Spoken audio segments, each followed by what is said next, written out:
I think what latches people onto me quickly in an audience is that I'm not talking from theory, I'm talking from practice. Been there, done that, over and over and over again. I've built 6 companies from scratch into national size firms, and I've led sales forces as great as 2,600. But I'm an entrepreneur at the very heart and soul of what I do. And so what I talk about isn't theory, it's real world demonstrated in results that I have had over my career year in and year out, company in and company out. The importance of bringing real-world experience to the platform is the non-negotiable. That's how important it is. Too often what we find are people that are espousing common theories. I want to talk to my audiences about what I did yesterday, what I'm doing today, and what I plan on doing tomorrow. And what I want to also marry it up with is the success that I've had with building 6 companies from scratch into national firms. I want to marry it up with all of those successes over the years. And my audiences kind of gravitate towards that because it's not the theory, it's not the slideshow, it's not the rehearsed in practice, it's, hey, here's a guy that's just sharing real-world stuff, easily implementable ideas that work. We tailor our presentations to the client and to the industry because it's the only way we would know how to do it. I can't imagine sharing a presentation and sharing business ideas in a generic sense. I need to understand the culture, I need to understand the company, I need to understand the industry, and then from that vast knowledge of pool of resources that I have over the years accumulated in real business experiences, I then say, we're going to take these pieces and those pieces and these pieces because it really gels with that industry, with that company, and with that culture, and basically it's right dead on with what the assignment was in terms of the need of the client in engaging us to do the event. The funny thing about being a resource and a speaker to companies and industries and things is seeing the response that our previous clients have had.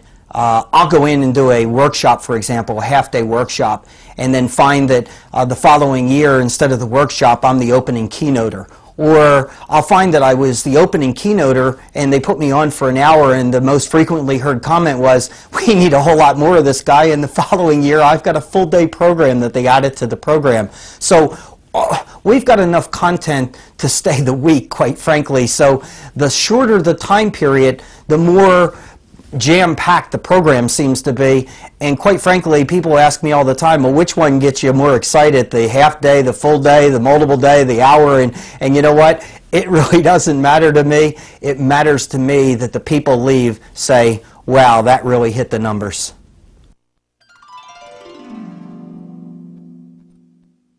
The philosophy of selling, according to Jack Daly, is stop selling. Open accounts. Find out more about your customers and your prospects. Dig deep. Ask questions. That's going to differentiate you from the pack. Find out what they need. Find out where their opportunities are. Find out how you can truly help them. And if you do that and you stay at what we call the bottom of the pyramid, which is discovering needs, if you find that success there, then the rest of it takes care of itself. You differentiate yourself from the competition because you actually care about your customer, and it's all about building relationships.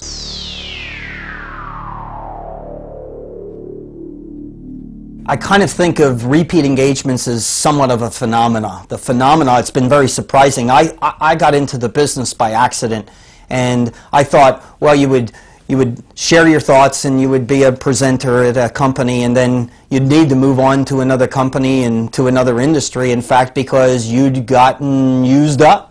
Well, that hasn't really been the case. We find that we have less clients as time goes on because we keep getting called back year in and year out from previous clients that said, hey, we'd like you to build on what you shared with us the year before. Our people, several of our people said, wow, we weren't there at the last event, and we heard just unbelievable things for the rest of the show because of what you did that year. And so what we find is 2, 3, 4 different times coming back over a series of maybe a half a dozen years, and they could be in the capacity of workshops or keynotes. It really doesn't matter, but you got to feel proud to be able to have that kind of an attraction.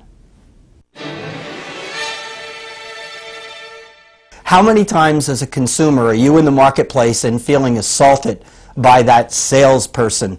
And that salesperson, while maybe being well-meaning, is really into it for themselves. And so what we try to help our audiences and our students is this: understand your main job is help your customers be more successful. Help them get to their destination more quickly. And so if we spend more time at what we call the base of the pyramid, which is discovery of needs, and asking more questions, then we will differentiate ourselves from the customers, and I will tell you, you will have repeat customers time and time again. I think everybody knows that people are different, but it's trying to figure out quickly the differences in those people, and then taking the professional responsibility as a salesperson to be a bit of a chameleon, to get them to be more comfortable. People do business with people they like, and they tend to like the people that are more like them. So why not make it a game as a salesperson and find out very quickly 2 questions. How do they process and make decisions, logically or emotionally? And are they more assertive or less assertive than the average bear? And based upon the answers to those 2 questions, we can quickly determine this, and then chameleon, sell accordingly. We are one of 4 styles. And basically, if you were to sell according to your style only, you're missing the mark 3/4 of the time. So if I had a final thought to leave you with, it would be this. Visualize yourself sitting in an optometrist office, and there's the chart. And what do you see? You see a big E. And you know what that E stands for? Energy and experience. That's what you get with Jack Daly.